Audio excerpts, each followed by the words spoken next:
and today's topic is alteration in emotion and attitude during illness. Today's objective is after the class you know about the definition of emotions, components of emotions, changes in emotional reactions, alteration in emotions, nursing interventions for emotional reactions, and the importance of emotions in nursing. And you also know about the attitude. So you, after the class, you know the topic about the definitions of attitude, characteristics of attitude, formation and development of attitude, factors affecting attitude, attitude during health and illness, and importance of positive attitude.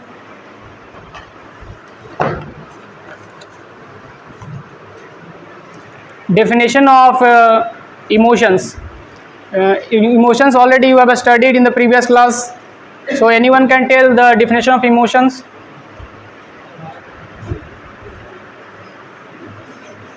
Okay. Emotion is an affective experience. आप लोग ये बोलिएगा साथ साथ, ठीक है? Emotion is an affective experience. बोलिए. आप देख के बोलिए. That accompanies generalized inner adjustment and mental and physiological state of the states in the individual that shows itself in his overt behavior. अब देखिए, emotion is an affective experience. Affective का मतलब होता है कि मूड.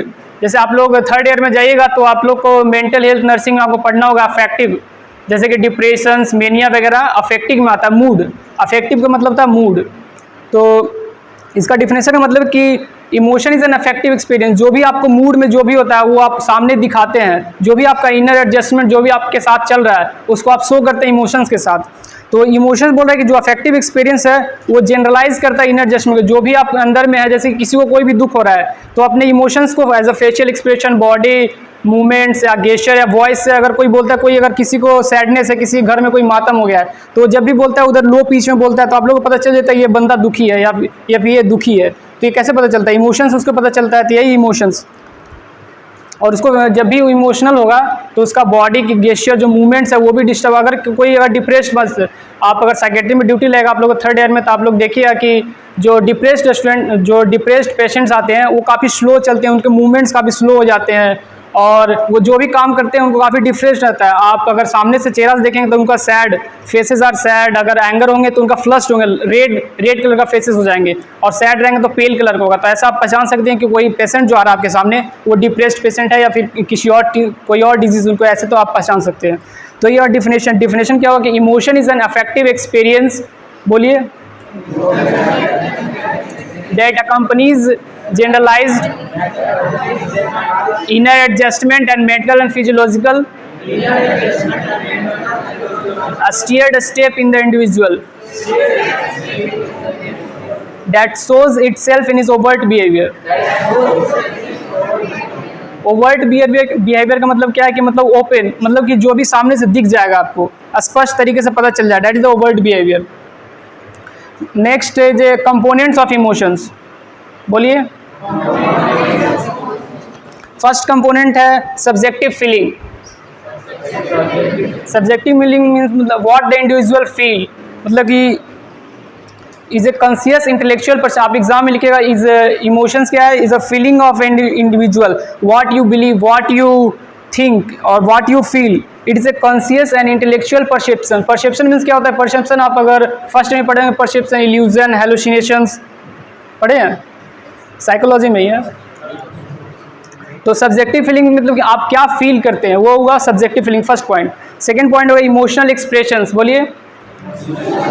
इमोशनल एक्सप्रेशन जैसे कि तीन तरह से करते हैं हम लोग. अगर आप बोल कर रहे हैं as a vocal, as a facial, आप फेस को देख करके आप बता सकते हैं क्या कैसा इमोशन, इसका एंगर है या फिर सैड है.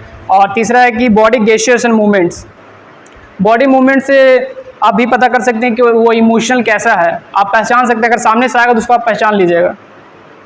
फेशियल एक्सप्रेशन, जैसे कोई अगर कोई गुस्से में है और अगर कोई खुशी में है, तो अगर कोई गुस्से में है तो किसी को देखिएगा आप फिस्ट बांध करके आपकी तरफ, अगर उसके साथ जाइएगा, कोई मेंटली पेशेंट है तो आपकी तरफ फिस्ट को आपकी तरफ मतलब कि अटैक करना चाहेगा, तो आप समझ जाइए कि वो पेशेंट एंगर है, ठीक है। और कोई खुशी में है तो आप देखिएगा वो लाफिंग कर रहा है या फिर इधर उधर खुश है, और मेंटली एक्सप्रेस आप पहचान सकते हैं उसको, एक्सप्रेसिव कैसे एक्सप्रेस कर रहा है, तो ये फेशियल एक्सप्रेशन हुआ।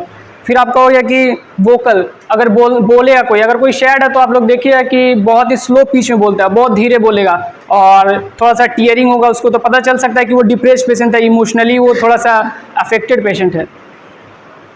और तीसरा है body movement and gesture. Body movement, अगर एंगर है तो आपकी तरफ बहुत ही फास्ट तरीके से आपको अटैक करने के लिए आएगा, तो आपको उसका इमोशन पता चल जाए कि वो एंगर में है, तो ये बॉडी मूवमेंट। तो 3 हो गया। ये हो गया आपका इमोशनल एक्सप्रेशन। इमोशनल एक्सप्रेशन में पहला हुआ क्या? फेशियल, बोलिए। सेकंड हो गया आपका वोकल, मतलब बोल करके बताएगा, और तीसरा बॉडी मूवमेंट एंड गेस्चर, बोलिए। थर्ड कंपोनेंट है इसका फिजियोलॉजिकल चेंजेस, ठीक है। फिजियोलॉजिकल चेंज, जैसे कि अगर आपका physiological changes are physical changes takes place during the emotional state caused by mainly autonomic nervous system. In autonomic nervous system, 2 types of system: sympathetic, parasympathetic. Sympathetic nervous system means when you is in emergency situation, when you are in fear, the sympathetic nervous system activated. Sympathetic nervous system is adrenaline and norepinephrine. That is noradrenaline is also called norepinephrine, and noradrenaline also called norepinephrine. तो ये body में blood system में बढ़ जाता है, तो इसके कारण हम लोग इमरजेंसी सिचुएशन में उसको अटैक, मतलब कोई भी इमोशंस को शो करते हैं। तो जब भी सिंपैथेटिक नर्वस सिस्टम अगर एक्टिव होगा तो हमारा ब्लड प्रेशर बढ़ जाएगा, बोलिए। Blood pressure increase, heart rate increase and blood sugar level increase, ठीक है। बीपी बढ़ जाएगा, जब भी हम लोग का इमरजेंसी सिचुएशन होगा तो बीपी बढ़ जाता है, ब्लड प्रेशर बढ़ेगा, आपका ब्लड ग्लूकोज लेवल भी बढ़ जाएगा। आवाज़ नहीं जा रहा क्या पीछे तक? आवाज़ जा रहा है ना? और इसी के साथ एक पारासिम्पैथेटिक भी एक्टिव होता है। अगर सिंपैथेटिक हुआ तो हमारा हार्ट बीट बढ़ गया, बीपी बढ़ गया, ब्लड शुगर लेवल बढ़ेगा। और अगर पारासिम्पैथेटिक नर्वस सिस्टम अगर एक्टिव होगा तो हमारा बीपी जो होगा डिक्रीज होगा। जब भी पारासिम्पैथेटिक कब एक्टिव, जब हम लोग नॉर्मल एक्टिविटीज़ कर रहे हैं तो हमारा पारासिम्पैथेटिक एक्टिव सिस्टम एक्टिव होता है। उस समय हमारा क्या होता है कि बीपी भी डिक्रीज हो जाता है और हमारा हार्ट रेट भी डिक्रीज हो जाता है। तो थर्ड कंपोनेंट क्या हुआ? Physiological changes. फर्स्ट क्या था? सब्जेक्टिव फीलिंग, बोलिए। Second and third physiological change, and fourth is conscious experience. Conscious experience में इमोशनल एक्सपीरियंस, मतलब इमोशनली आप कैसे शो करें, that is the conscious experience.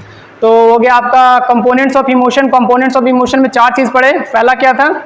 Subjective feeling, second emotional expression, and third, fourth, conscious experience, and the third point is changes in emotional reactions. Changes 3 तरह के होते हैं। External changes जो आपको बाहर से दिख जाएंगे, इंटरनल चेंजेस जो हमारे अंदर होते हैं, और तीसरा है साइकोलॉजिकल चेंजेस। पहला क्या है? External changes, second internal changes, and third psychological changes. तो एक्सटर्नल चेंजेस में क्या आएगा? जो भी हमारा कंपोनेंट्स जैसा कि facial expressions, voice, body movement and gesture, ये तीनों किस में आ जाएंगे? एक्सटर्नल चेंजेस में। एक्सटर्नल चेंज हम लोग पता कर सकते हैं, देख सकते हैं। इंटरनल चेंजेस कैसे हुआ? जैसे कि हमारा हार्ट बीट बढ़ रहा है, पल्स बढ़ता है, ब्लड शुगर लेवल बढ़ रहा है, तो ये इंटरनल चेंजेस हुआ ना, तो इसको देख नहीं सकते हैं। और तीसरा साइकोलॉजिकल चेंजेस। साइकोलॉजी में क्या, जैसे कि आपका क्लॉडिंग ऑफ कॉन्शियसनेस। क्लॉडिंग ऑफ कॉन्शियस लोग थर्ड ईयर में जब जाइएगा तो आपको मेंटल हेल्थ नर्सिंग में पढ़ने को मिलेगा क्लॉडिंग ऑफ कॉन्शियसनेस। इसका मतलब होता है, आप लोग बुक में नहीं दिया होगा, क्लॉडिंग ऑफ कॉन्शियसनेस का मतलब होता है कि डिलिमिटेशन ऑफ अलर्टनेस, जो भी उसको अलर्टनेस है वो कम जाएगा, that is the clouding of consciousness. ये हो गया साइकोलॉजिकल चेंजेस। और क्या होगा? ब्लॉकिंग ऑफ मेमोरी होगा और डिक्रीज अटेंटिवनेस, आपका अटेंटिव होना वो डिक्रीज हो जाएगा। And fourth one is, third में क्या पढ़े आप लोग? Changes in emotional reaction. पहला कौन सा था चेंज इन इमोशनल रिएक्शन में? External changes. सेकंड, थर्ड, हाँ,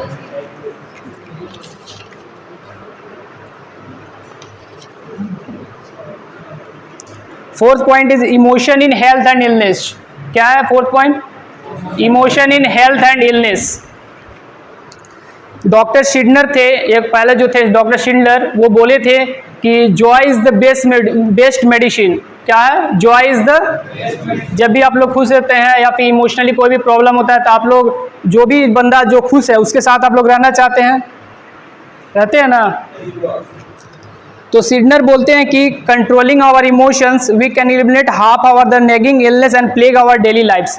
ये डॉक्टर सिडनर्स बोलते हैं कि अगर हम लोग अपने इमोशंस को कंट्रोल कर लेंगे, अगर हम लोग इमोशंस को कंट्रोल करेंगे तो हमारे जो आधी तरफ के जो नेगिंग इलनेसेस है और जो हमारे लाइफ्स को प्लेग कर रहे हैं, जो हम लोग ख़राब कर रहे हैं, उसको हम लोग हटा सकते हैं। ठीक है, नेगिंग का मतलब हुआ कि पीछे पड़ना, जो भी इलनेस है, जैसे कि हमारे इमोशंस बहुत दुखी हैं, तो जब भी डिप्रेशन होगा ना, तो जब भी आप अगर सैड होइएगा तो आप लोग का बहुत ज़्यादा मेंटल हेल्थ में एक डायग्नोसिस होता है डिप्रेशन, तो डिप्रेशन बहुत जल्दी आप में आ जाता है। तो अगर आप अपने इमोशंस को कंट्रोल में रखिएगा तो आपका जो डिप्रेशन है वो नहीं होगा, यानी कि जो नेगिंग इलनेसेस है, यानी कि जो आपका बीमारी आपके पीछे पड़ रहा है वो आपके पीछे नहीं पड़ेगा अगर आप अपने इमोशंस को कंट्रोल में रखिएगा।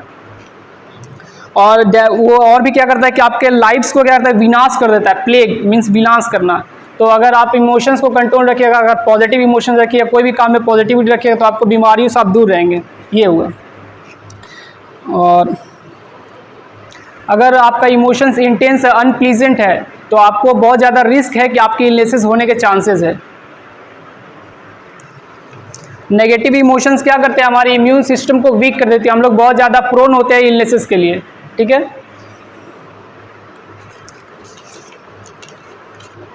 4th पॉइंट था emotions in health and illness, and the 5th point पढ़ेंगे कि alteration in emotion during. Alteration means क्या हुआ? Alteration means to sense, increase भी हो सकता है, डिक्रीज भी होता है। इमोशंस हमारा ज़्यादा भी हो सकता है, कम भी हो सकता है, दैट इज द अल्टरेशन। तो alteration in emotions during illness.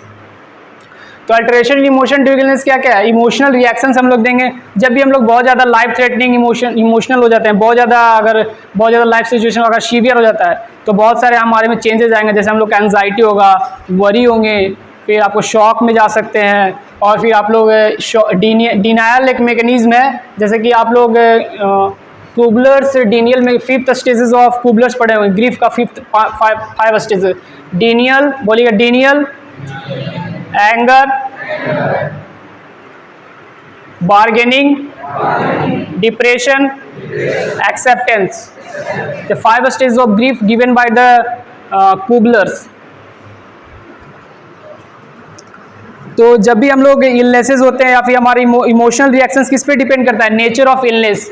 अगर कोई इलनेस बहुत ज़्यादा है, जैसे कोई नोजिया वोमिटिंग है, तो कोई भी अगर आपको नोजिया वोमिटिंग हुआ तो आप ऐसे सोच लीजिए मेरे को ठीक हो जाएगा, कोई दिक्कत नहीं होगा। लेकिन आपको अगर कोई रिस्पिरेटरी प्रॉब्लम हो जाएगा, COPD हो जाए या फिर कोई एम्फाइसीमा हो जाए, तो बहुत ज़्यादा हम लोग टेंशन ले लेते हैं। उसके कारण क्या होता है, वो जो हमारा टेंशन है, जो हमारा प्रॉब्लम्स है, वो बहुत बड़ा डिजीज़ में कन्वर्ट हो जाता है। तो ये हुआ कि नेचर ऑफ इलनेस पे डिपेंड करता है हमारा कि हमारा इमोशंस कैसा रहेगा। अगर emotional reaction nature of illness पे डिपेंड करता है, इसमें अगर कोई भी अगर बहुत ज़्यादा हम लोग कोई COPD हो गया या फिर अगर कोई कफ को भी लेकर के बहुत ज़्यादा सोचा है कि हम लोग को कफ है तो मेरे को COPD हो गया। जैसे COPD पढ़े हुए आप लोग, मेडिसिन में गए होंगे डिपार्टमेंट, तो COPD बहुत ज़्यादा डायग्नोसिस लिखा हुआ मिला होगा। तो COPD डायग्नोसिस में कभी कि आप जब 3rd ईयर में जाइएगा तो मेंटल नर्सिंग पढ़िएगा कि डिल्यूजन ऑफ ग्रैंडियोसिटी, मतलब अनसेक्यूबल बिलीफ हो जाएगा कि अगर आपको कफ है तो आपको COPD हो गया, रिस्पिरेटरी प्रॉब्लम हो गया। तो ये डिपेंड करता है नेचर ऑफ इलनेस पे। तो पहला डिपेंड किस पे करता है emotional reactions? Nature of illness, बोलिए। सेकेंड डिपेंड करता है पेशेंट एटीट्यूड टुवर्ड्स इट, उसका पेशेंट का एटीट्यूड कैसा है। अगर किसी को COPD भी पेशेंट हो गया, कोई बहुत ज़्यादा क्रॉनिक रिस्पिरेटरी प्रॉब्लम हो गया है, तो भी अगर वो सोचेगा कि नहीं मेरे को इतना ज़्यादा प्रॉब्लम नहीं है, हम इसको एडजस्ट कर सकते हैं, तो वो ठीक भी हो सकता है। लेकिन अगर किसी को कफ है छोटा सा और वो सोचे कि नहीं मेरे को बहुत ज़्यादा COPD प्रॉब्लम हो गया, बहुत ज़्यादा डिफिकल्ट प्रॉब्लम है, तो वो COPD भी समझ करके वो और ज़्यादा इमोशनल हो जाएगा, और बहुत ज़्यादा जैसे किसी को इमोशंस होता है तो वो बहुत रोने लगता है या फिर डिप्रेस हो जाता है। तो ये सब चीज़ से दूर अगर रहना चाहते हैं, आपको इमोशन कंट्रोल में रखना चाहिए। तो इस पर भी डिपेंड करता है कि पेशेंट एटीट्यूड टुवर्ड्स इट क्या है। Second, patient attitude towards it, बोलिए। थर्ड डिपेंड करता है कि the reaction of others to it, others लोग आप लोग कैसे रिएक्ट करें। जैसे कि आप लोग का दोस्त है, अगर किसी को कफ हो गया है तो आपका दोस्त बहुत ज़्यादा परेशान अगर करना चाहे तो वो बोले कि तुमको COPD है, तुमको रिस्पिरेटरी प्रॉब्लम है, तुम दूर रहो मेरे से, कम्युनिकेबल डिजीज़ है, तो कुछ ऐसा रिएक्शन करेगा। तो इस पर भी डिपेंड करता है कि आपका इमोशंस कैसा है। अगर वो आपसे दूर रहना चाहेगा तो आप भी उससे दूर रहना चाहिए, अलग होना चाहिए। अगर कोई दोस्त आपको अच्छा है तो बगल में आपको बैठा भी सकता है। तो ये भी डिपेंड करता है कि आप कैसे इमोशनल रिएक्शंस देंगे। तो थर्ड हो गया आपका patient reactions of others to it, क्या है थर्ड, कैसे आप लोग रिएक्ट कर रहे हैं उसको। फोर्थ है कि पेशेंट परसेप्शन ऑफ इलनेस, आप कैसे परसेप्ट करते हैं, कोई भी आपको इलनेसेस है तो सेम चीज़ हो गया कि आपको कैसे परसेप्ट करना है, आपको सोचना है कि ये बहुत ज़्यादा ये क्रॉनिक चीज़ है, या फिर आपको नॉर्मल सोचना है ये एवरीथिंग इज़ फाइन, मतलब सब कुछ ठीक हो जाएगा, कुछ नहीं है, थोड़ा सा कुछ इलनेसेस है वो ठीक हो जाएगा। तो इमोशनल एक्सप्रेशन आप कैसे देते हैं। और आपका है पाँचवा point, availability of support system. अगर आपको सपोर्ट अच्छा है तो आप जल्दी ठीक हो जाइएगा। अगर आपको सपोर्ट नहीं, जैसे कि एक पेशेंट कुछ दिन पहले आया था साइकेट्री में, तो उसको सपोर्ट नहीं था। जिसको सपोर्ट, अगर कि आप अगर खुद बीमार है, आपको कोई सपोर्ट नहीं कर रहा है तो आप और डिप्रेस हो जाएगा, ठीक है। लेकिन आपको अगर कोई सपोर्ट कर रहा है तो आपको हायर अथॉरिटी की तरफ, अच्छे डॉक्टर के पास ले जाएगा तो आप जल्दी ठीक हो जाएगा। तो उसमें भी आपका इमोशनल रिएक्शन, अगर कोई सपोर्ट नहीं करता डिप्रेस रहेगा आप, बहुत ज़्यादा डिप्रेशन होगा, एंगर होगा, आप अकेले रहिएगा, आइसोलेट हो जाएगा, तो ये भी रहेगा। तो ये भी डिपेंड करता है कि अवेलेबिलिटी ऑफ सपोर्ट सिस्टम है कि नहीं। तो 6th पॉइंट क्या है, अवेलेबिलिटी ऑफ सपोर्ट सिस्टम, बोलिए।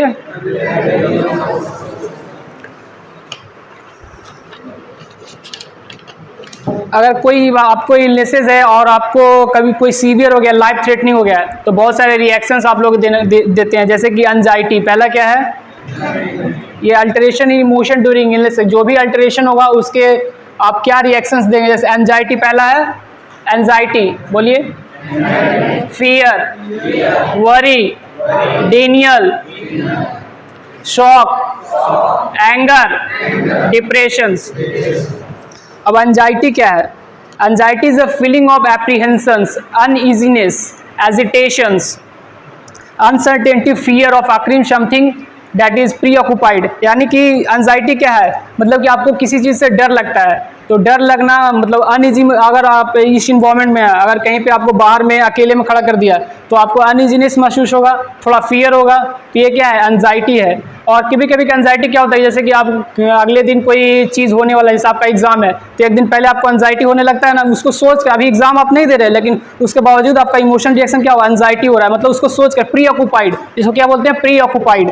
तो अगर इस तरह से एंजाइटी हो रहा है तो ये हो गया कि एंजाइटी, आप लोग एग्जाम में क्या लिखे, anxiety is a feeling of apprehensions, anxiety is a feeling, बोलिएगा, anxiety is a feeling of apprehensions, uneasiness, agitations, uncertainty and fear that occur when individual anticipate threat, that occur when individual anticipate threats, मतलब कि पहले ही वो सोच लिया कि मेरे को ये हो जाएगा, मैं एग्जाम में फेल हो जाऊंगा, इसलिए बहुत पहले ही एंजाइटी होने लगता है उसको। ये हुआ एंजाइटी, फर्स्ट पॉइंट। सेकंड हुआ वरी, क्या है सेकंड, वरी क्या है, माइल्ड फॉर्म ऑफ एंजाइटी है, क्या है, कुछ एंजाइटी प्रोड्यूसिंग फैक्टर्स होते हैं, जैसे कि एंजाइटी, आप अगर हॉस्पिटल में जाइएगा तो वहाँ का कुछ स्मेल अलग सा रहता है, जैसे आप लोग ऑर्थो में काम किए होंगे तो वहाँ पे स्मेलिंग थोड़ा अलग रहता है ना, तो उसके कारण भी बहुत सारे लोग का इमोशनल रिएक्शंस अलग होता है, कोई नाक बंद कर लेगा, कोई मुड़ी नीचे की तरह, कोई मास्क पहन लेगा, तो ये क्या हुआ, इमोशनल रिएक्शंस हुए। तो पहला क्या हुआ कि कोई अगर स्ट्रेंज साइट्स हुआ, कोई ऑर्डर हुआ, स्ट्रेंज ऑर्डर, बोलिए, साइट, कुछ अगर नया चीज़ आप हॉस्पिटल में जाइए देखिएगा, कोई नया साउंड भी सुनने को मिलता है। आप लोग अगर हॉस्पिटल कोई बंदा नहीं गया है तो उससे पूछना कि हॉस्पिटल कैसा होता है, कुछ अनफेमिलियर चीज़ भी बता सकता है। या फिर उसके घर से अगर हॉस्पिटल जाएगा तो उसका साउंड भी अलग होता है, ठीक होता है ना, अलग अलग साउंड, जैसे कि ECG, ये इकोकार्डियोग्राम हो गया, इलेक्ट्रोकार्डियोग्राम, सबका अलग अलग कुछ साउंड भी प्रोड्यूस होता है हॉस्पिटल में, तो अलग अलग साउंड में उसको एंजाइटी होगा, वरी होगा। तो ये हुआ सेकेंड पॉइंट, वरी। क्या है सेकेंड पॉइंट? थर्ड पॉइंट है तुम्हारा फियर। फियर क्या है? यह है इमोशनल स्टेट, एक इमोशनल स्टेट है कैरेक्टराइज्ड बाय हार्म ऑफ अनप्लीजेंटनेस। किसी को अगर किसी को डर है, किसी को मेरे को कोई हार्म कर देगा तो उस समय क्या होगा, उसको फियर होगा। पहले ही कोई सोच रहा है कि यहाँ पे जाएंगे तो ये बंदा मेरे को मारेगा या फिर जो भी करेगा दिस एंड दैट, उसके हिसाब से होगा, उसको पहले ही फियर बन जाएगा। तो थर्ड पॉइंट क्या है? फियर। बोलिए। फोर्थ पॉइंट है शॉक। शॉक मतलब किसी को, कोई किसी के घर में अगर किसी का एक्सीडेंट हो जाता है बाहर में, तो आपको कोई आके न्यूज़ देता है कि इसका एक्सीडेंट हो गया, तो उस समय क्या होगा कि आप जो भी बोलिए आप उसको रिस्पॉन्ड नहीं कर पाइएगा। जो प्लीजेंटली जैसे रिस्पॉन्ड करना चाहिए वैसे आप रिस्पॉन्ड नहीं कर पाइएगा, लेकिन उस समय क्या है कि आप सुनिएगा लेकिन आप उसको रिस्पॉन्ड नहीं कर पाइएगा। That is the shock. तो व्हेन पेशेंट, और आप एग्जाम में तो इंग्लिश में लिखना पड़ेगा तो सुन लीजिए। व्हेन पेशेंट और families are informed of a severe life threatening illness. बोलिए। व्हेन पेशेंट और फैमिलीज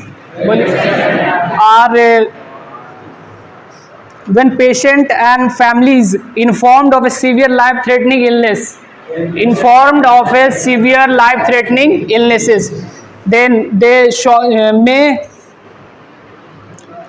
शॉक रिस्पॉन्स में अकर, जब भी आप कोई लाइफ थ्रेटनिंग इलनेसेस के बारे में सुनिए, जैसे किसी का एक्सीडेंट हो गया तो आपको शॉक तरह का रिस्पॉन्स की, शॉक रिस्पॉन्स में क्या होता है, आप सुनिएगा लेकिन उसको अप्रोप्रिएटली रिस्पॉन्ड नहीं कर पाइएगा, ये हुआ शॉक में। आपका फोर्थ पॉइंट है डीनियल।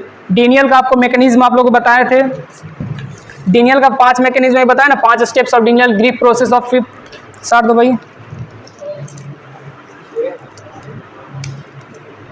5 stages of grief. First stage of क्या है, डीनियल, बोलिए। Second anger. Third bargaining. Bargaining में क्या करते हैं हम लोग, जैसे कि किसी को एग्जाम देना है, पहले की एग्जाम देना है तो एग्जाम देने के लिए क्या बोलते हैं, भगवान के पास जाते हैं हम लोग पूजा करने। तो जब हम लोग पूजा करने जाते हैं उन लोग बोलते हैं ना कि मैं एग्जाम में पास होंगे तो मैं 4 लड्डू चढ़ाऊंगा, 5 लड्डू चढ़ाऊंगा, ऐसा बोलते हैं ना हम लोग। तो ये हुआ बार्गेनिंग करना। और अगर वो चीज़ हम लोग को पूरा नहीं होता है तो चौथा स्टेज में जाता है डिप्रेशन, डिप्रेस्ड होता है। फिफ्थ स्टेज में कैसे भी करके उसको एक्सेप्ट कर लेते हैं, that is the fifth stage of grief process according to Kubler's. तो आपका हो गया, ये हो गया डिनायल। डिनायल में क्या करते हैं कि हम लोग एक मैकेनिज्म है जिससे हम लोग कोई भी कॉन्फ्लिक्ट होता है उसको रिएक्शन करते हैं।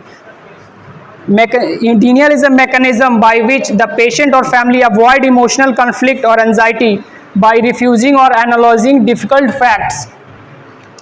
जैसे कि एग्जाम्पल एक हो, अभी एग्जाम्पल आप लोग को दिए। 6th है एंगर, बोलिए। एंगर क्या है कि ये भी एक इमोशनल स्टेट है characterized by feeling of frustration and struggle. जो भी अगर कोई बंदा किसी को कुछ हो रहा है तो वो काफ़ी ज़्यादा स्ट्रगल करता है, फ्रस्ट्रेशन हो जाता है, कोई भी किसी तरह का किसी भी लाइफ सिचुएशन में कोई भी दिक्कत होता है तो वो काफ़ी स्ट्रगल करना पड़ता है उसको, और उस सिचुएशन में क्या होता है, एंगर हो जाता है। And the 7th step is depressions. Depression का एक डिफिनेशन होता है कि depression is characterized by feeling of sadness, pessimism. Pessimism का मतलब क्या होता है कि बहुत ज़्यादा उदास रहेगा। तो depression is define refers to the sadness and characterized by the pessimism। आप लोग डिप्रेशन का डिफिनेशन पढ़ेगा 3rd ईयर में जब आइएगा तो मेंटल नर्सिंग में पढ़ना है। डिप्रेशन क्या है, इमोशनल स्टेट है characterized by dejected mood. It occurs due to absence of cure और loss of personal control. 6th point आप लोग को पढ़ना है, nursing interventions for emotional reactions. पहले आप लोग 5 पॉइंट बताइए सिर्फ। Alteration in emotion during illness, जो भी अल्टरेशन हो रहा है वो 6 पॉइंट बताइए। पहला anxiety, second fear, third worry, डिनियल,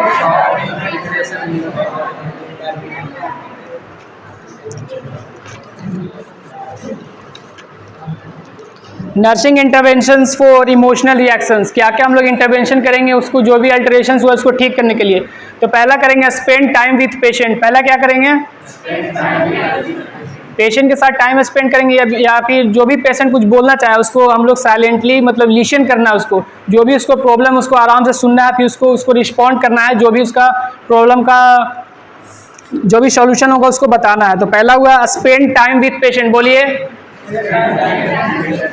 second facilitate verbalization of feelings.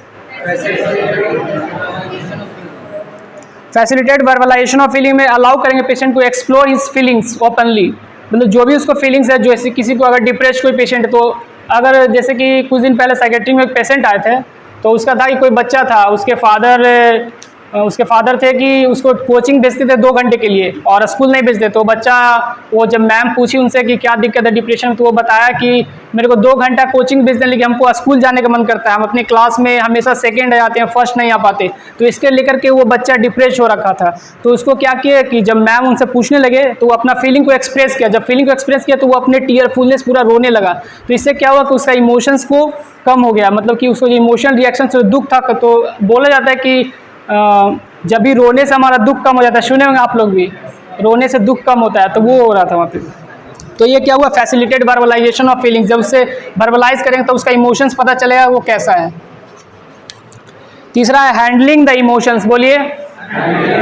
Emotions को कैसे आप लोग हैंडल करेंगे, तो इसमें क्या है कि कोई भी पेशेंट अगर साइकेट्रिक में जब भी आप लोग ड्यूटी लेगा 3rd ईयर में, साइकेट्रिक पेशेंट क्या होता है कि काफ़ी नॉट कॉपरेटेबल, वो कॉपरेट नहीं करता है, काफ़ी हार्मफुल मूवमेंट होता है, रेस्टलेसनेस होता है। तो जब भी वो रेस्टलेस है तो फिर भी आप अगर नर्सिंग वहाँ पे, अगर आप इस नर्सिंग स्टाफ वहाँ पे लगा हुआ है तो आपको उसको जो भी एंगर उसको आपको एक्सेप्ट करना पड़ेगा। ये नहीं कि वो अगर रेस्टलेस है या फिर अगर वो फाइट करना चाहे तो आप भी उससे फाइट कर लेंगे, ये तो नहीं करना है, उसको मतलब एक्सेप्ट करना है। That is the handling the emotions, क्या हैंडल करना है इमोशंस को।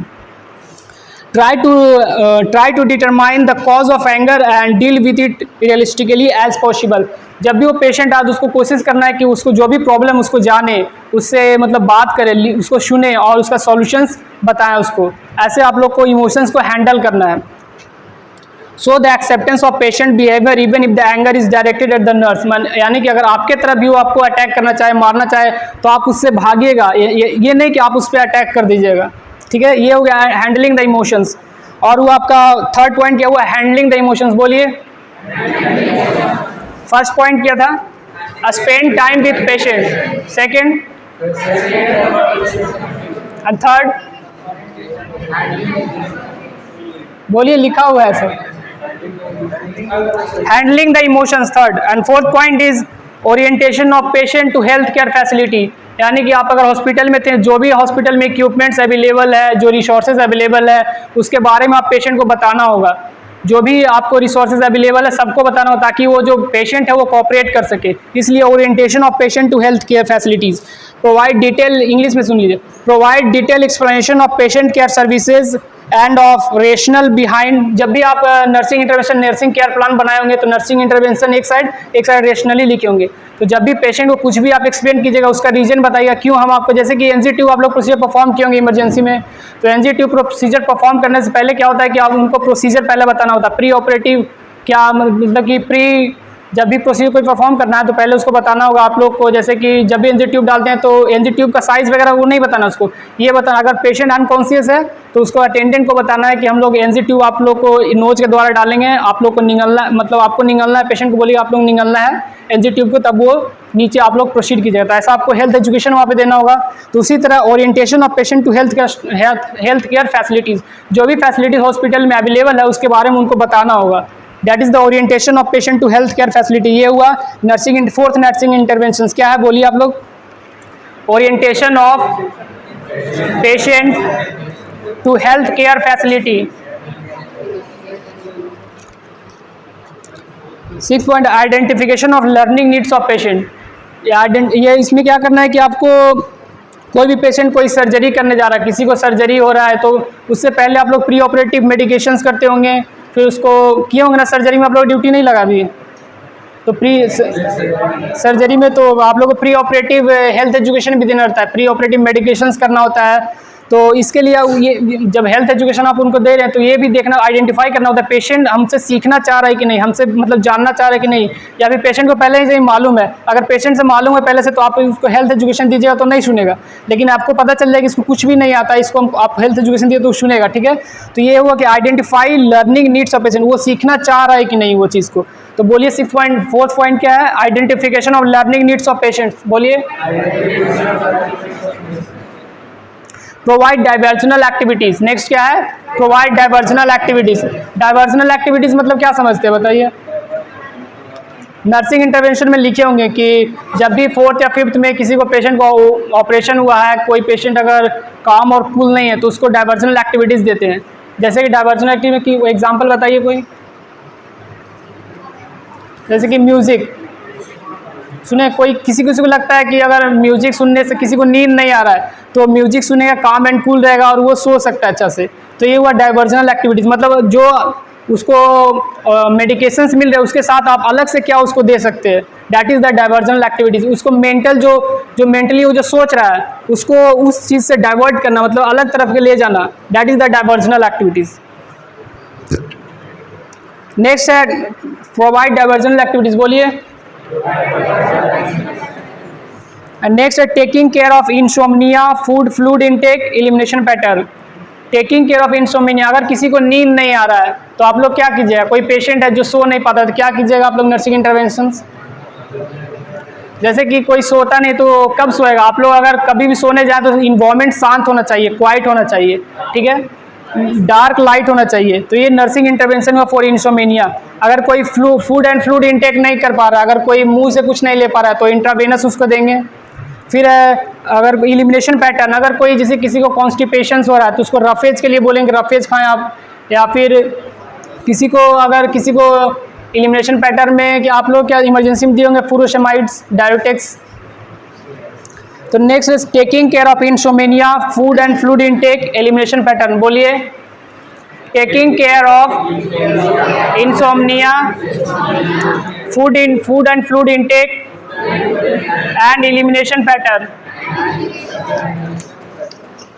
नेक्स्ट है maintain of cheerfulness and humour. अगर किसी को कोई भी इमोशंस अल्टर्ड हो चुका है तो हम लोग, कोई अगर डिप्रेस्ड पेशेंट, कोई अकेले है, लोनलीनेस है, तो उसको हम लोग क्या बोलेंगे? अगर कोई बंदा हंस रहा है या बहुत खुश है या फिर बहुत ज़्यादा पॉजिटिव सोचता है तो उसको एडवाइस करेंगे कि आप उसके साथ रहें, बोलेंगे ना। तो ये हुआ कि मेंटेन चीयरफुलनेस एंड ह्यूमर, मतलब patient tend to enjoy having person who are cheerful. जो पर्सन चीयरफुल है, खुश है, उसके साथ बोलेंगे कि आप उनके साथ रहें। तो ये हुआ। नेक्स्ट पॉइंट है मेंटेन चीयरफुलनेस एंड ह्यूमर। बोलिए, ये क्यों करें? क्योंकि उसका इमोशंस अल्टर्ड हो चुका है, उसके लिए नर्सिंग इंटरवेंशन हम लोग कर दें। नेक्स्ट है seeking help of mental health professionals. अगर बहुत ज़्यादा कोई पेशेंट डिप्रेस्ड हुआ है या फिर किसी को मेडिकल नीड बहुत ज़्यादा हो चुका है तो उसको क्या करेंगे? कोई हायर अथॉरिटी के पास भेजेंगे उसको, जैसे कि डिप्रेशन है, मेनिया है, ओसीडी। आप लोग थर्ड ईयर में जाइएगा तो ये सब पढ़िएगा। तो जब ये सब पढ़िएगा, किसी को बहुत ज़्यादा सीवियर है, इमोशनल रिएक्शंस होगा या बहुत ज़्यादा इमोशनल हो चुका है तो उसको साइकेट्रिक के पास हम लोग भेजते हैं। उसको आप लोग, अगर कोई पूछेगा आप लोग का गांव में या दोस्त आप लोग पूछे कि अगर किसी को मेंटल प्रॉब्लम, तो आप लोग एडवाइस कीजिएगा साइकेट्रिक हॉस्पिटल में जाइए, कोई हायर अथॉरिटी से मिलिए। तो ये हुआ seeking help of mental health professionals. बोलिए,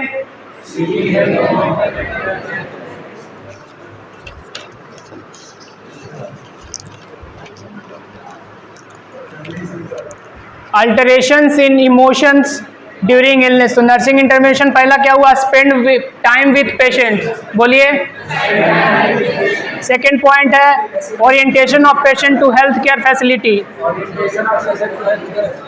थर्ड पॉइंट है facilitate verbalization of feelings. Fourth point है handling the emotions.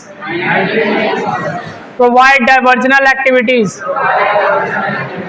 Identification of learning needs of patients. Maintain cheerfulness and humor. Seek help of mental health professionals.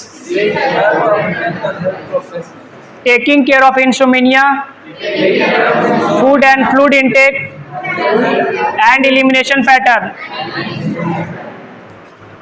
अभी importance क्या? Next point है importance of emotions for nurses. Nurses के लिए क्या importance है emotions का? तो अगर कोई पेशेंट है हॉस्पिटल में भर्ती हुआ है, वो पहले से ही नेगेटिव इमोशन के साथ अगर भर्ती हुआ है, कि अगर कोई पेशेंट, कोई नर्स होती है, पहले सोच लीजिए साइकेट्रिक पेशेंट, यानी कि वो काफ़ी ज़्यादा हाइपर एक्साइटेबिलिटी होगा, काफ़ी ज़्यादा रेस्टलेस होगा, काफ़ी ज़्यादा मूवमेंट होगा। लेकिन ऐसा नहीं होता है। कोई अगर डिप्रेस्ड पेशेंट तो वो ज़्यादा हाइपर एक्साइटेड या मेनिया स्टेज में नहीं होता। तो ये पहले से हम लोग पहले सोच लेते हैं कि वो नेगेटिव इमोशन से आएगा, लेकिन सब लोग नेगेटिव इमोशन से नहीं आते हैं। तो the nurse has to very mature and balanced in her behaviour towards the patient. Second point है the nurse has substitute patient negative emotions with positive emotions. She has to replace fear, depressions, hatred, hope, courage and love. अगर positive emotion किसी patient में आप अगर positivity डालिएगा तो उसका क्या होगा? डिप्रेशंस कम होगा, एंगर कम होगा, और जो भी नेगेटिव थॉट्स है वो कम हो जाएगा। तो इससे उसके क्या आप इलनेसेस को ठीक कर सकते हैं। ठीक है, तो आपका इमोशंस कंप्लीट हो गया है। 5 मिनट का ब्रेक लीजिए क्या आप लोग? ले लो break. Next topic is attitude. Definition of attitude. Attitude can be defined as a enduring organizational, बोलिएगा, attitude can be defined as, बोलिए, enduring organization of motivational, emotional, perceptual and cognitive processes with respect to some aspects of individual world. According to Craig Crutherfield 1948, फिर से, attitude can be defined as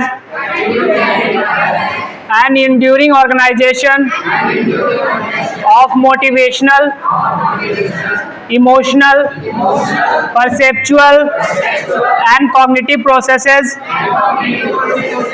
with respect to some aspect of individual worlds, according to Craig Crutchfield 1948. Second point, nature of attitude. Attitude are not innate. Innate means क्या होता है कि आप लोग जो birth से, तो हम लोग एटीट्यूड हमारा बर्थ से नहीं आता, हम लोग जो भी एटीट्यूड हम लोग बनाते हैं वो यहाँ पे हम लोग अक्वायर करते हैं. It's not innate, we acquired. Acquire मतलब कैसे, जैसे आप लोग मूवीज़ देखने होंगे, मूवीज़ हो गया आपका, या फिर आप डेली लाइफ में जो भी आप लोग किसी से मिलते होंगे तो एटीट्यूड वहाँ से फॉर्म होता है. जैसे कि बताइए व्हाट, नहीं समझ क्वेश्चन. हाँ, वापस हम अल्टरेशन इन एटीट्यूड ड्यूरिंग इलनेस मेरा टॉपिक है, अल्टरेशन इन एटीट्यूड ड्यूरिंग इलनेस, लेकिन फिर भी हम आप लोग का पूरा कवर कर रहे हैं वापस से, ठीक है.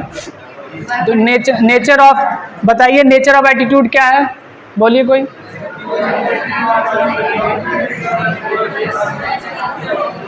सुनिए, एटीट्यूड आर नॉट इनेट, पहले सुनिए, attitude are not इनेट.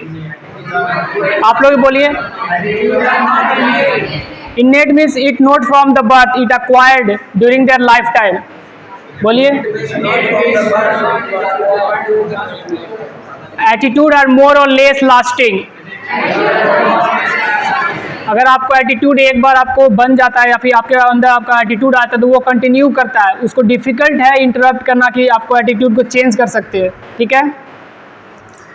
Attitude imply a subject object relationship. बोलिए. मतलब जब भी एटीट्यूड बनता है तो किसी को सोच के, जैसे कि कोई मूवीज़ आती है, नई मूवीज़ आई तो उसमें कोई हीरो किसी रोल निभा रहा है, कोई हेयर स्टाइल बना रहा है, कोई क्लॉथ कैसा पकड़ रहा है, तो आप लोग डेली लाइफ में क्या करते हैं, उसको देख करके वैसा हेयर स्टाइल आप लोग बनाते हैं ना. अगर कोई क्लॉथ्स पहनता है, वैसे जैसा क्लॉथ्स पहनता है आप लोग, कोई अगर कहीं पे सेरेमनी में कहीं जाना है तो उसी तरह का आप लोग क्लॉथ खरीदते होंगे, पहन के जाते हैं. तो ये एटीट्यूड बन रहा था. एटीट्यूड कैसे बन रहा है, आप लोग अक्वायर कर रहे हैं, इनेट तो नहीं है, ये अक्वायर करे. कोई मूवीज़ देख रहे हैं वहाँ से आप लोग एटीट्यूड को अक्वायर किए, जो भी मूवी हो वहाँ से आप लोग अक्वायर करते हैं. Attitude are related to image, thoughts and external objects. बोलिए. Image, thoughts and external objects.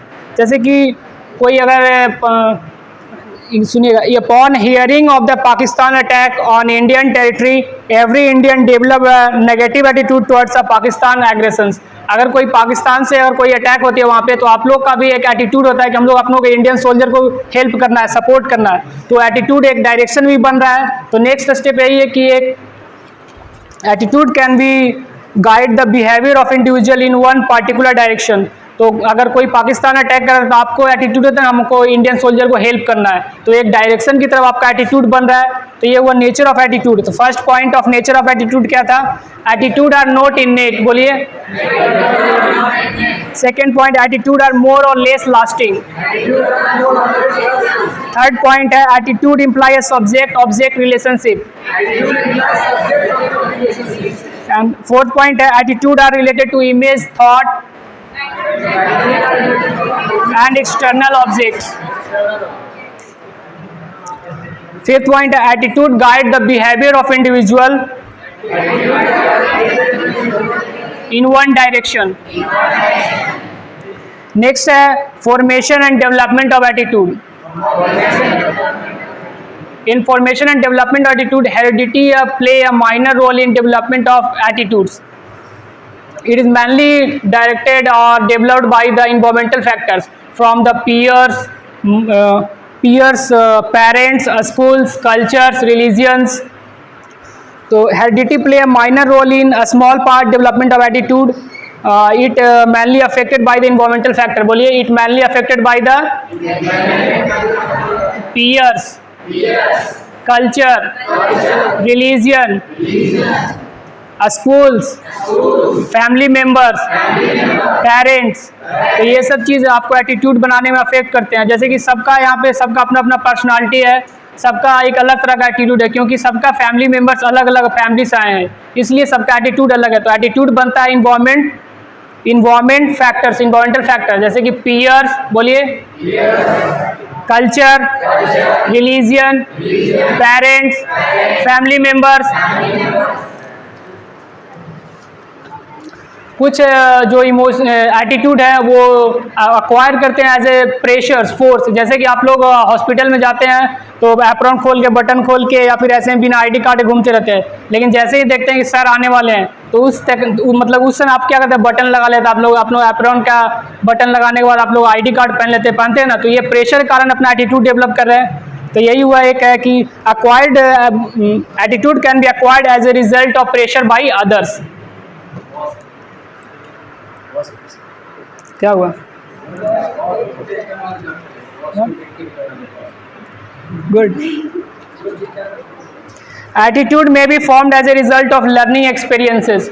बहुत सारे हम लोग जो डेली एटीट्यूड होते हैं, जैसे आप लोग फर्स्ट ईयर में, सेकेंड ईयर में आएगा, थर्ड ईयर में आएगा, वैसे सब कुछ सीखिएगा।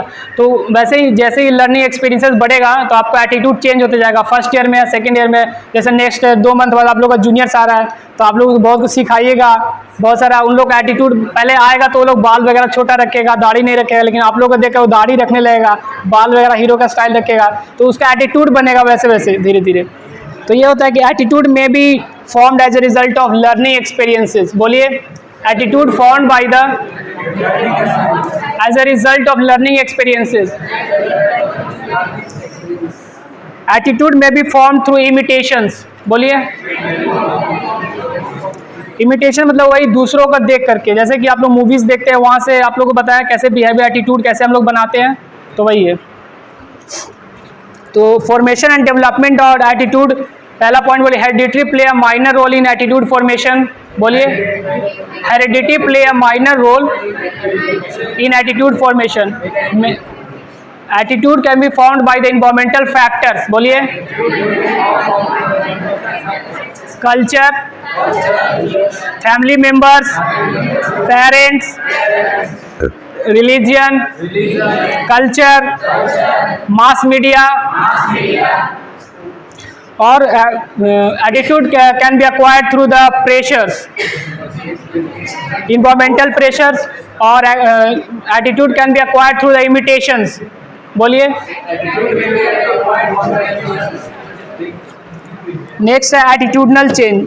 अगर आप कोई भी एटीट्यूड, आपको अगर बचपन से कोई बना लिया, कोई भी एटीट्यूड है, तो वो कंटिन्यू चलता जाता है। उसको अगर आप एटीट्यूड को चेंज करना चाहेंगे तो काफ़ी डिफिकल्ट है चेंज करना, लेकिन अगर आपको चेंज करना है तो आपको परसेप्शंस को चेंज करना पड़ेगा। ठीक है, in order to change the attitude we should change our perception by new experiences और फैक्चुअल नॉलेज और by the support of groups, their peers, their classmates. उसके हिसाब से आपको एटीट्यूड को चेंज करना पड़ेगा। तो एटीट्यूड को चेंज करने के लिए एटीट्यूड क्या है?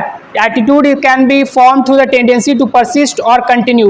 बोलिएगा, attitude have been formed, they have a tendency, persist or continue.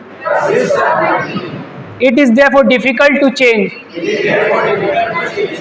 In order to change the attitude, we should change perception by new experiences and factual knowledge. Attitude can also be changed by group support. बोलिए,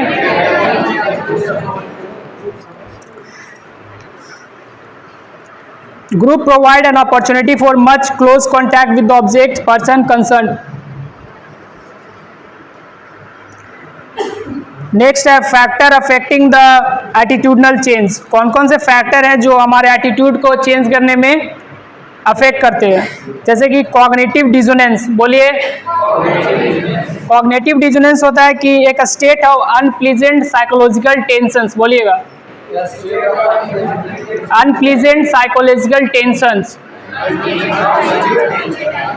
that motivate us, reduce our cognitive inconsistencies by making our belief more consistent. जैसे कोई भी हम लोग का attitude हो जाता है, अगर कोई हमारे पास नेगेटिव एटीट्यूड है, बैड एटीट्यूड है, हम उसको चेंज करना चाहेंगे, लेकिन हमारा माइंड क्या बोलेगा कि ये मतलब अगर आप गलत भी काम कर रहे हैं तो फिर भी आपका माइंड ये बोलता है कि नहीं हम सही काम कर रहे हैं, तो उससे क्या होता है हम लोग को दिक्कत होता है एटीट्यूड को चेंज करना वापस। तो ये होता है कि कॉग्निटिव डिसोनेंस। बोलिए, ये फैक्टर अफेक्ट करता है आपको एटीट्यूड को चेंज करने में। और होता है क्या, काउंटर एटीट्यूडनल एडवोकेसी। बोलिएगा, इसमें क्या होता है कि कोई अगर स्मोकिंग कर रहा है तो उसको अगर स्मोकिंग के बारे में नेगेटिव फैक्ट्स को अगर बताइएगा, जैसे कि वो लंग कैंसर कॉज कर गया, एल्वुलाइड डैमेज होगा, कोई पर्सन स्मोक कर रहा है तो उसको अगर बोलिएगा ना कि नेगेटिव जो भी उसका इफेक्ट उसको बताइएगा तो हो सकता है कि वो अपना एटीट्यूड को चेंज कर सके। तो ये हुआ आपका काउंटर एटीट्यूडनल एडवोकेसी। बोलिए, next attitude during health and illness. Attitude during health and illness. तो attitude may be based on factual information, misinformation, myths, reality, common sense, false expectations. तो जो भी एटीट्यूड होता है वो किसी किसी को मिसनोमर्स होता है, कोई गलत चीज़ समझ लेके उसको एटीट्यूड में वो अपने आप में लाता है। तो एटीट्यूड कैन बी पॉजिटिव और नेगेटिव। बोलिए, जैसे कि कोई एटीट्यूड है रिलेटेड टू सम इलनेस, किसी को अगर कोई ब्रेन डैमेज हो गया तो कुछ लोग सोचते हैं कि मेरा अगर ब्रेन डैमेज हो गया तो हम वापस वो ठीक नहीं हो सकते हैं, ये कुछ इलनेसेस है। और कुछ जैसे कि गाँव में चिकन पॉक्स होता है तो क्या बोलते हैं कि वो माता जी आए हुए हैं इसलिए चिकन पॉक्स हो गया है। तो इसको इंग्लिश में यहाँ पे लिखता है कि chicken pox occur due to the curse of gods. बोलिए, chicken pox occurs due to the curse of gods. Gods का मतलब होता है कि देवी और कर्स का मतलब होता है कि अभिशाप, कोई देवी का श्राप देने से उसको चिकन पॉक्स हो गया, लेकिन ऐसा नहीं है ना। आप लोग सेकेंड में जाएगा तो कम्युनिटी हेल्थ नर्सिंग में चिकन पॉक्स पढ़ना है, मिस्टर किशोर से पढ़ाएंगे वो, आप लोग उस समय पढ़ लीजिएगा। एक और होता है कि after brain damage one can not become normal again. Same चीज़ है, अगर किसी का ब्रेन डैमेज हो गया है तो वो सोचे है कि मेरा हम वापस से हम ठीक नहीं हो सकते हैं। तो ये कुछ सम इलनेसेस है, attitude related to some illnesses. कुछ एटीट्यूड है टुवर्ड्स द ट्रीटमेंट, जैसे कि कुछ रूरल पीपल हैं तो वो बिलीव करते हैं कि herbs and traditional medicine are good for favourable, मतलब rural folk have a favourable attitude towards herbal and traditional medicine. जो गांव में रहते हैं उन लोग क्या एटीट्यूड, ऐसा कुछ सुने होंगे आप लोग कि शहर का दवा और गांव का हवा, सुने हैं? जैसे कि गांव में इसलिए बोलते हैं क्योंकि गांव का जो हर्ब्स है, जो ट्रेडिशनल मेडिसिन, उससे वो लोग ज़्यादा विश्वास रखते हैं, वो लोग ठीक हो जाएंगे, लेकिन कंपेयर टू शहर। लेकिन टाउन के लोग क्या सोचते हैं, हम लोग मेडिसिन अगर खाएंगे तभी हम कोई भी बीमार से ठीक हो पाएंगे। तो ये पहला पॉइंट है। पहला पॉइंट था कि attitude related to some illness. बोलिएगा, इसमें पहला पॉइंट आप लोग लिखिएगा, after brain damage one can not become normal again. और सेकेंड पॉइंट था chicken pox occur due to curse of goods.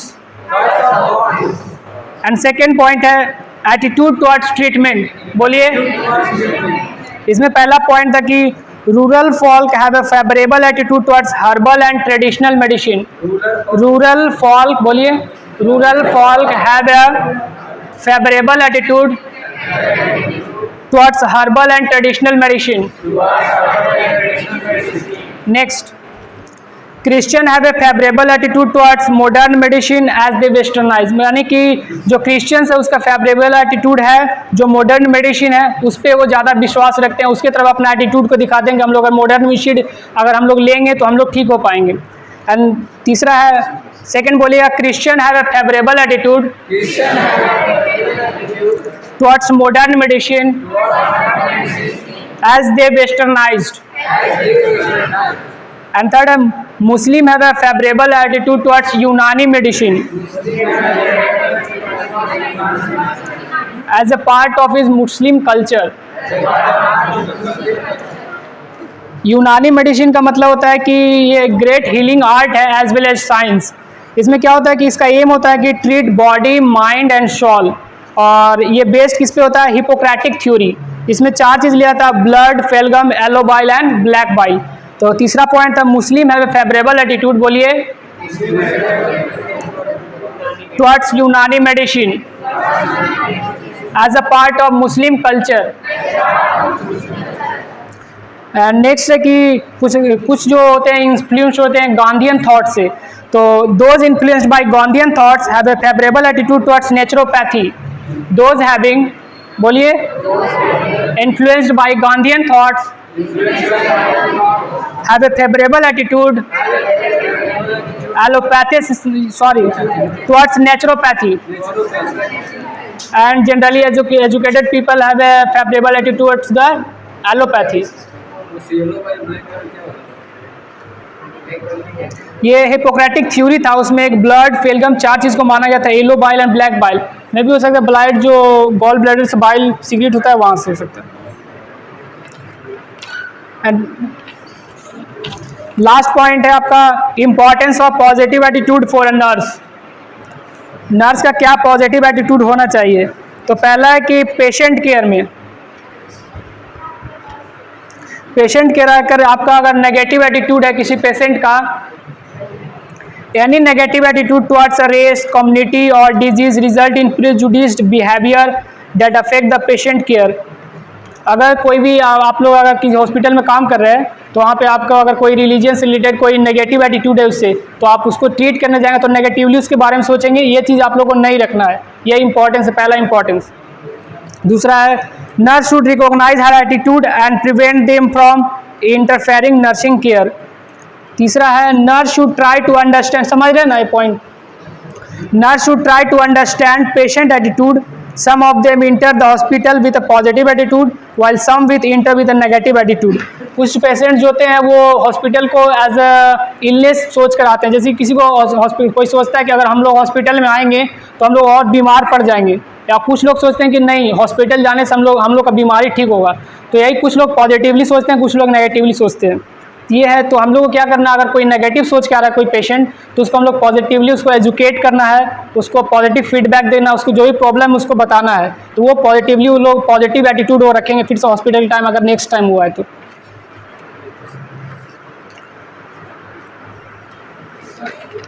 तो फर्स्ट पॉइंट था नर्सिंग इम्प्लीकेशंस ऑफ एटीट्यूड का पेशेंट केयर, बोलिए। सेकेंड पॉइंट है formation of attitude for peers and juniors, बोलिए। Formation of attitude for peers and juniors, जब 2 महीना बाद फिर जूनियर्स आ रहा आप लोग का, तो आप लोग का एटीट्यूड जो देखेगा वैसे नेक्स्ट ईयर वो लोग भी परफॉर्म करेगा, सेम चीज़ है। थर्ड पॉइंट है acceptance of new technology. Hospitals में कुछ नए इक्विपमेंट्स आ रहे हैं, नए रिसोर्सेज आ रहे हैं, तो वो नए रिसोर्सेज को पेशेंट को ओरिएंट करना है, बताना, और उस न्यू जो टेक्नोलॉजीज़ है उसके बारे में कुछ लोग अभी जो हम लोग पढ़ के निकले, या कुछ लोग जैसे टीचर्स लोग पढ़ के निकल चुके हैं, तो कुछ फिर भी नए टेक्नोलॉजीज आ रहे हैं तो उनको बारे में सीखना होगा, उनको बताना होगा, तो वो चीज़ हम लोग को गेन करना है और एक्सेप्ट करना है न्यू टेक्नोलॉजीज़ को, उसको यूज करके अपना पेशेंट को केयर में लगाना है। तो यही हुआ third point, acceptance of new technology, बोलिए। फोर्थ पॉइंट है कैरिकुलम प्लानिंग। कैरिकुलम प्लानिंग में से कोई प्लान किया हुआ है तो उसमें नया कैरिकुलम कुछ चेंज करना है, तो पहले उसको रिवाइज करेंगे, जो पहले हो चुका है उसको देखेंगे क्या क्या गलतियां हैं उसमें, और उसको रिवाइज करके न्यू कैरिकुलम बनाएंगे। तो ये चौथा पॉइंट है कैरिकुलम प्लानिंग, बोलिए। तो ये हो गया importance of positive attitude for a nurse. तो पहला पॉइंट था पेशेंट केयर, बोलिए। सेकेंड पॉइंट था कि formation of attitude for peers and juniors, बोलिए। थर्ड पॉइंट था acceptance of new technology, and fourth point है कैरिकुलम प्लानिंग।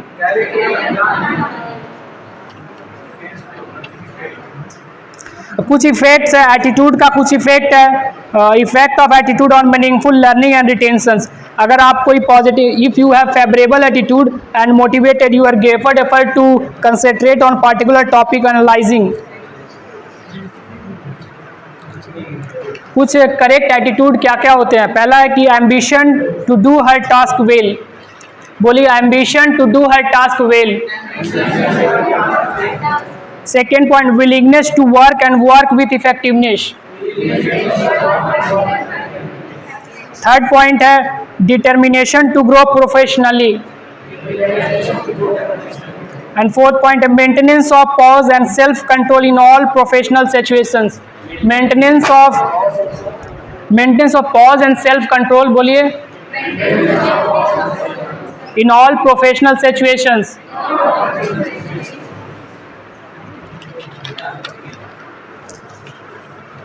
अब समरी सुनिए।